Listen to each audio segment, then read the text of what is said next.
All right, so just did a little test with this build, which is a 14.5 pin and weld. You'll hear the device ring in the test. It'll ring even louder with the primed cases go off. 14.5 pin and weld. Gas block is here. I don't know the length. And I don't know the gas port size offhand. I can look it up. I do, however, know that this is considered an H1 buffer based on the weight and the fact that it does have some wiggle in it. This is a full auto bolt carrier group, and we are running a Una FR. So this is going to be a little test I've done with just primed cases. In this case, just in case that a little bit of damage. I'm going to seat them all the way into the chamber. And I'm first going to check to make sure they all slip into the chamber. And then I'm going to drop the bolt on them while holding the trigger on an FRT so that the trigger gets pulled right as the bolt closes.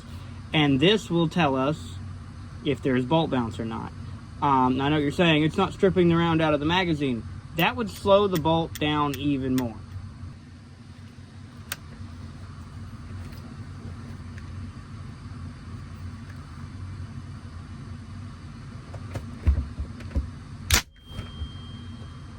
Woo! And in case you were wondering,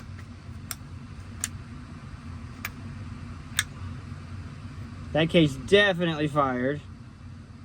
Good primer detonation, no bolt bounce. Here is a slow-mo shot of another test.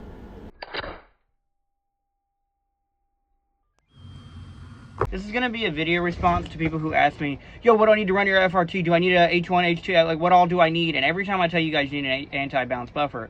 But that doesn't necessarily mean going straight to an H2 or an H3. Trying to tune for an FRT with a heavy buffer, it can be just as bad as trying to tune for recoil with a heavy buffer. Stop it. Don't do that. Stop going straight to the top. Buying weights and swapping them out yourself is a great way to tune your gun for reliability with an FRT. Keep in mind, you need to be going as light as you can for that bolt bounce. And in my experience, it will typically bounce less in colder weather, despite the fact that your ammo, and that's probably because your ammo is less hot and all that, right? You need to make sure that that bolt can still cycle at a good velocity, and the more weight you add back there, the worse, okay? Do not tune. There's a million people who have thought, oh man, I put a AR9 buffer in my AR10 and now it has no recoil. Yeah, the guys at fucking Armalite thought of that back in the day, and they decided not to do it for a very valuable reason. And as you can see here, with no case in the chamber, there is no bolt bounce with an H1 buffer. Wait, just one more quick point. Just because it did not bounce under these test examples with this specific test does not mean it never will. It is important that you're testing your gun under firing conditions and in certain climates, certain times of the year.